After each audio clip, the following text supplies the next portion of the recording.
ఓం గణపతి నమః. శ్రీమాత్రే నమః. ఓం నమో వెంకటేశ్వయ. స్త్రీలు ఇలా చేస్తే ఏ పురుషుడు తనని విడిచిపెట్టాడు. స్త్రీ తన భర్తతో ఒంటరిగా ఉన్నప్పుడు తన అందలను చూపిస్తూ మగవాడిని ఆకర్షించాలి. ఇలా చేస్తే మగవాడు అక్రమ సంబంధం పెట్టుకోడు.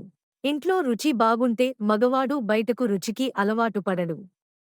ఏ స్త్రీ అయితే అలంకరణ చేసుకుని చాలా అందంగా తన భర్తకు కనిపిస్తుందో అలాంటి స్త్రీని ఏ మగాడు వదులుకోడు. మీ భర్త మాటలకు ఎప్పుడూ ఎదురు చెప్పకండి. ఎందుకంటే పురుషుడికి భార్య సలహాలు వినడం ఇష్టం ఉండదు.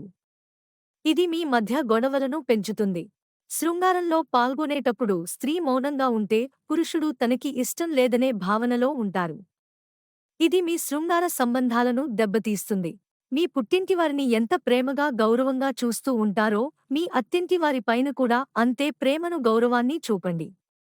ఇలాంటి స్త్రీని పురుషుడు మరింత ప్రేమిస్తాడు. కొంతమంది స్త్రీలు ఇంట్లో పని కారణంగా పిల్లల బాధ్యత కారణంగా మురికిగా కనిపిస్తారు. ఇలాంటి స్త్రీని చూసినప్పుడు పురుషుడికి తనని తాకాలని కూడా అనిపించదు. భర్త భార్య దగ్గరికి వచ్చినప్పుడు భార్య వద్దు అని చెప్పకూడదు. ఇలా చేసే భర్తకు నచ్చదు. అప్పుడు భర్త బయట అలవాటు పడతాడు.